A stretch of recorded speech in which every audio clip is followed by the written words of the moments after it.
Welcome back, everyone. All right, so if you're like me and you could care less about football, I hate to say it, boo me now. The commercials are always a big reason to watch the Super Bowl. They're funny. There was one that I watched this morning and it almost made me cry. But sometimes they simply actually miss the mark, unfortunately. And it's a lot of money when you're missing that mark. So joining me now, we have Renay Daigle with Daigle Creative, a PR and advertising agency in Jacksonville. So Renay, I love your story. You said this is kind of why you got into advertising. You loved watching those Super Bowl commercials, and you know, you always could tell that one nailed it, that one not so much. Like thumbs up, thumbs down. Yeah. What are the traits that you're looking for? I mean, I always think, what was the product? Like, if I can't remember it after watching a 30-second ad, then that's a problem. You're exactly right. It's the product and it's telling a story. And I think sometimes one of the bad ones I have today, they told a story, but they expected too much out of the consumer to follow the story. Right, which you have to be. I mean, people are drinking, the people are yelling. There's a lot going on when a commercial's happening. Exactly. What are some of the trends that you saw during this season? So this year, overall, I think the spots were better this year. But this year, everybody leaned into humor just as much as always. I think, you know, the recession, we've had a hard year. That was a good way to go. But other trends were QR codes were back. You remember last year, it was like one lone QR code that was going around. So everybody was using QR codes this year. I wonder if that was effective, because I feel like you would have to be engaged to actually get up there and scan it. Yeah, I think last year doing it so creatively was better, but they're using it for data too, so that's good. Beer cans had it on there, so things like that. A big trend was beer was back, because Anheuser-Busch had a lock on the Super Bowl for years and years. That's why we saw Blue Moon and Miller Lite. Yeah, we saw everything. They didn't renew, so a lot of beer, it was open the door. And there were a lot of B2B partnerships, like people partnering, Molson Coors partnered with DraftKings, lots of B2B, Netflix. Okay, hold on, let's show them. Let's do some good ones. Okay, so the bad ones. We're gonna start bad and then end on a high note. Okay, so you feel like the three worst. Let's start with the first one, Remy Martin. Let's take a look. Winning and losing. Now, I can't make you do it. You got to look at the person next to you. Now, I think you're going to see someone who will go that inch with you, because when it comes down to it, you're going to do the same for them. That's a team, ladies and gentlemen. Now, what are you going to do? So Serena Williams, of course, superstar, very beloved. This was a 60-second commercial that was $14 million just for the ad, and then imagine how much she was to get in. Right. And I love Serena.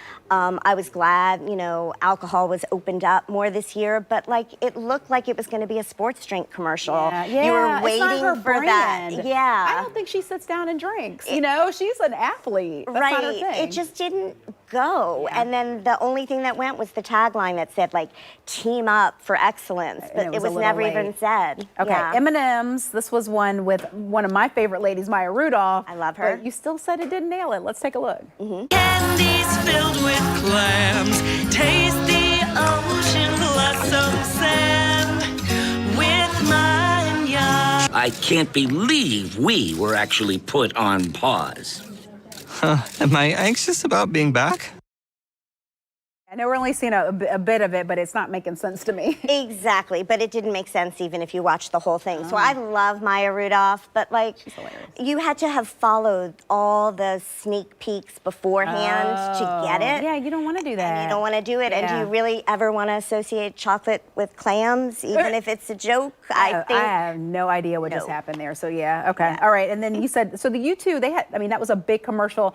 Might have nailed it if we weren't having some things happening here in the news. Exactly. You can't be tone deaf. You absolutely can't be. And it happened enough that they should have pulled it. And I get it. If they didn't want to pull it, I get it. But not great. Can we just show it without the audio? What we're looking at. Okay. An unidentified object it's almost exactly what we've all been experiencing with the in the balloon news. being shot down. We had several shot down. So this one, you said they probably could have waited. Yes. Not to mention the scary baby, but that's just separate. I know, that's hard though, because that wasn't a cheap commercial to make probably. Nope. And then it's U2, so. Right, but it was a decision that should have been made, that they I could have think. made. All right, the best, Uber One, let's see it. You want me to do a jingle? Oh, it's not a jingle.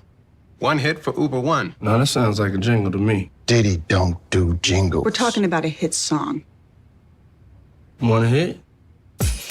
Uber One can save you on rides and eats. Yeah, it's kinda sweet. That's cool. What else we got? Uber One saves you forever, rides and eats, save on whatever. Okay, Donna.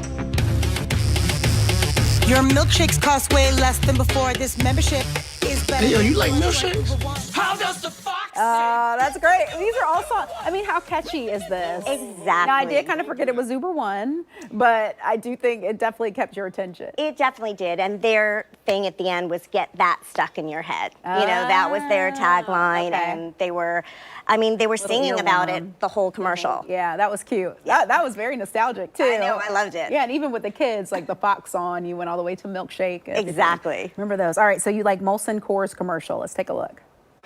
For the first time in 30 years, Coors Light has an ad in the big game. Actually, this is a Miller Lite commercial.